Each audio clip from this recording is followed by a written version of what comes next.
अस्सलाम वालेकुम। Welcome to cric talks. और कल इंग्लैंड ने जो है इंडिया की बैंड बजा दी, जिसकी वजह से इंडिया में तो सफ़े मातम बिछा ही हुआ है। पाकिस्तान में भी कुछ हल्का अहबाब में उसके बारे में सिलसिले में जो है सफ़े मातम बिछी हुई है। वासे हबीब, इफ़ी, उसके अलावा रिजवान हैदर तो आजकल पता नहीं किधर गायब हुए हैं। अल्लाह उनको जल्द अज जल्द जो है वो रूबरू करे अपने सो कॉल्ड फैंस के सामने और वो हाजिर हों, हाज़िरी दें। उनका तो चैनल आजकल मोहसिन अली ही चला रहे हैं। तो मोहसिन अली, इफ़ी और वासे हबीब, इन तीनों के घरों में इस वक्त सफ़े मातम बहुत अरूज पे बिछा हुआ है। रोने की धारों की आवाज़ें जो हैं वो दूर तलक जो हैं उन लोगों को सुनाई दे रही हैं।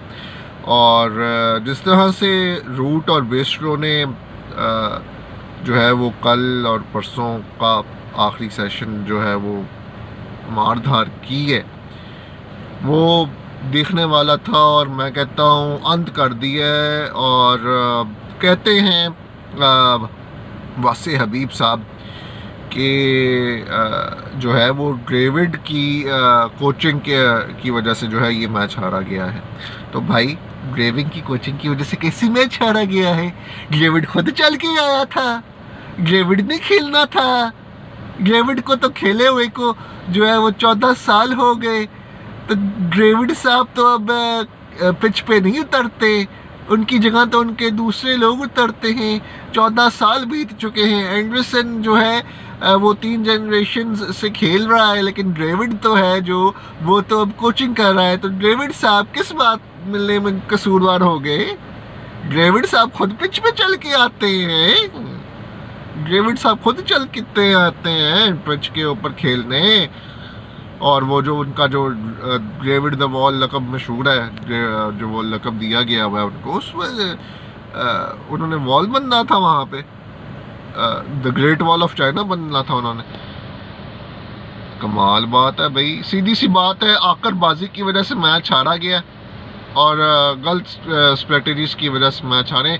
विराट कोहली ने जिस तरह से पहली इनिंग्स में स्लेजिंग की, बेयरस्ट्रो का स्ट्राइक रेट जो है वो 25-30 के दरमियान था मैक्स, जिस वक्त स्लेजिंग के से पहले। और स्लेजिंग के बाद जिस तरह से उसने गियर शिफ्ट किया है बेयरस्ट्रो ने पहली इनिंग्स में, वो देखने वाला था। उसने कहा जी आकरबाज की औलादों, अब देखो मैं क्या करता हूँ तुम लोगों के साथ। और उसके बाद देख लें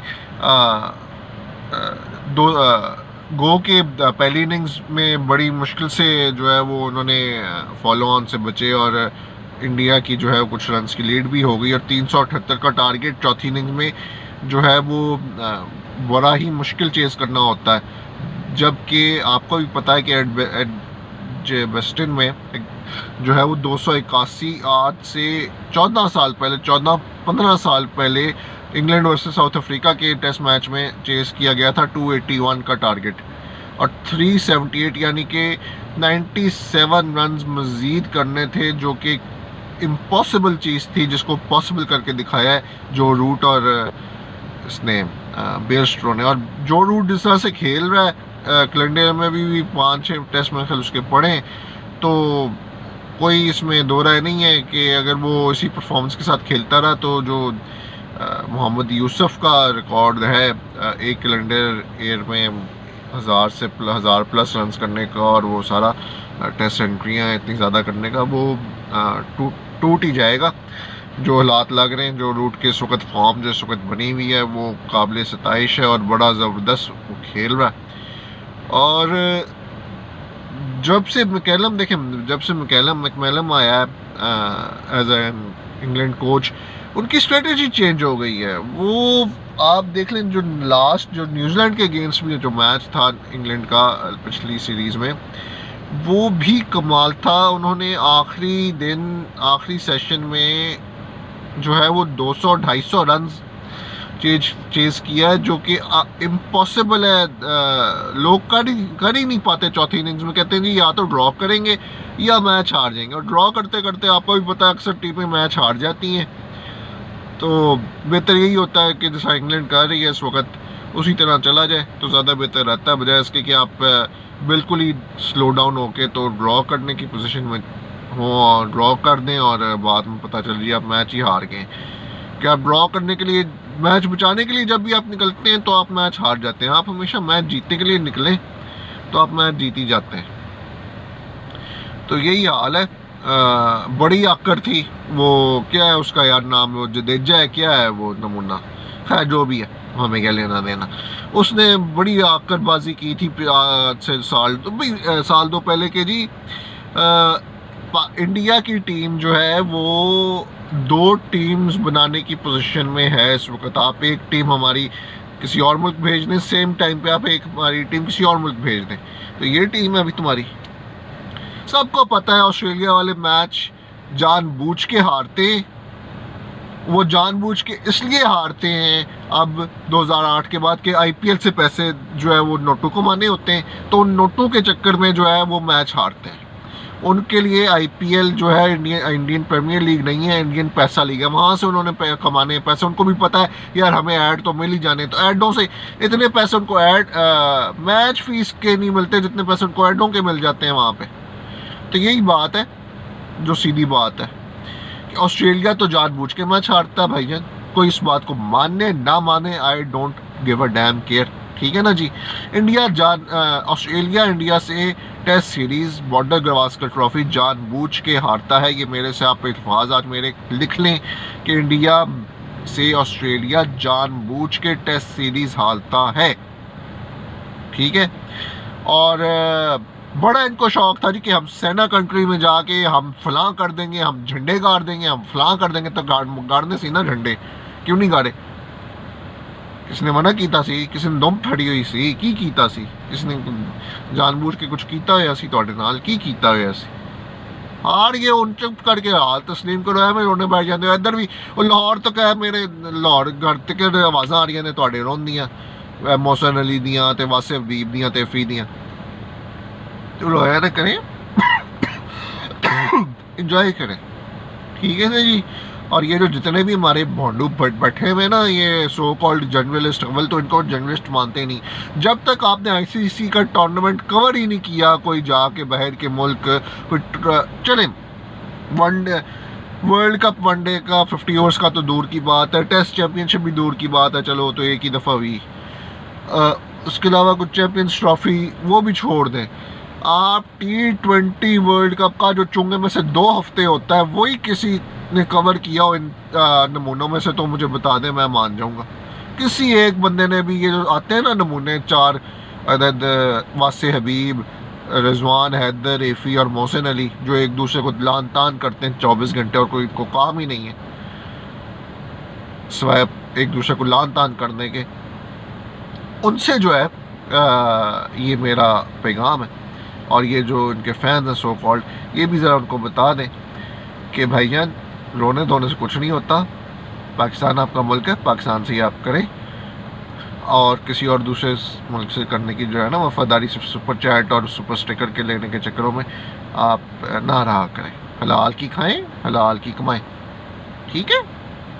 और दूसरी बात, एक और नया भोंडा जो है ना वो, क्योंकि अब ज़ाहिर है रमीज़ राजा साहब को इस कदर सिक्योरिटी थ्रेट है, जो आपको ही पता हालात है नून लीग के और वो पीटीआई के आपस में। तो वो पीटीआई का बंदा है, इमरान खान का हमायती है, और इमरान खान ने लगाया। अब वो उसका मसला ये है कि शहबाज शरीफ प्राइम मिनिस्टर साहब जो है उसको उतारना नहीं चाह रहे, उतार नहीं पा रहे। उतारना तो चाह रहे हैं, उतार नहीं पा रहे।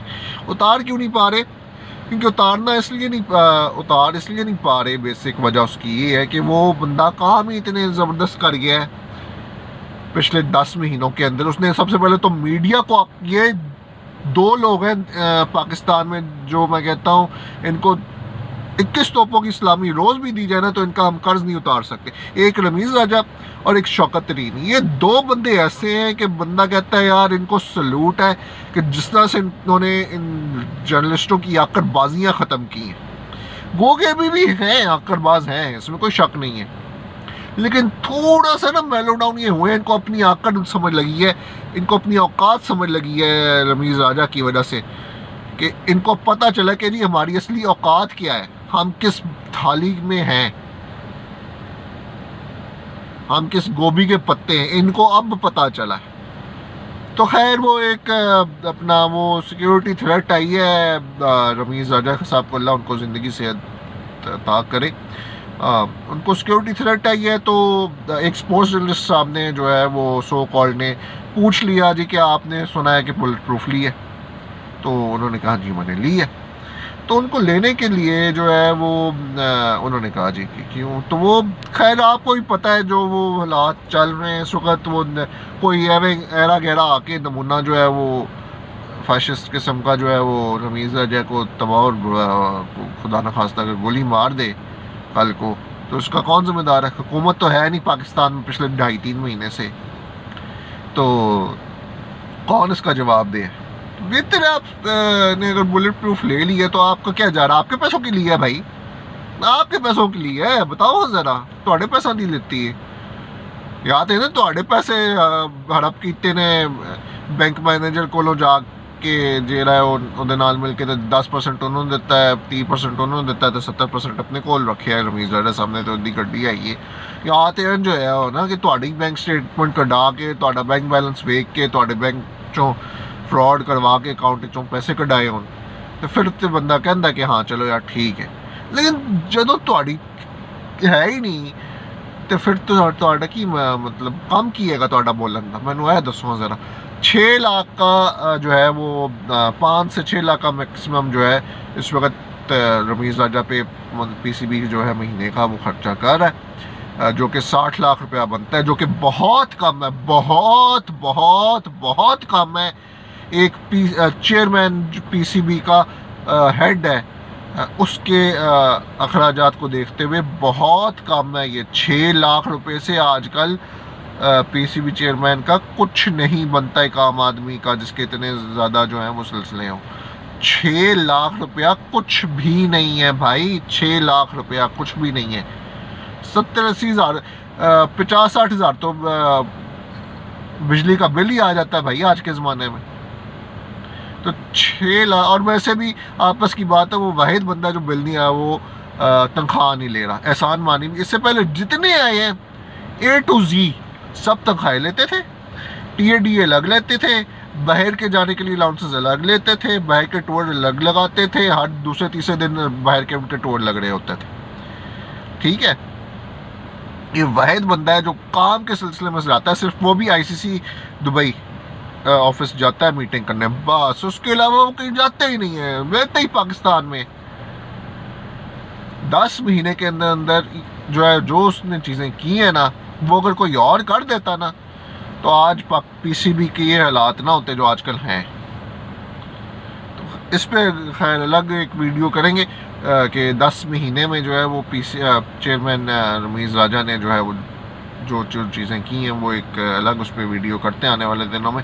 आगे पाकिस्तान श्रीलंका की जो है वो टेस्ट सीरीज़ भी आ रही है, तो उसके वाले से भी आगे जाके तो अपडेट्स करते हैं। तब तक के लिए अल्लाह हाफ़िज़। अपना और अपने चैनल का ख़ास ख्याल रखिएगा। अल्लाह हाफ़िज़। पाकिस्तान जिंदाबाद।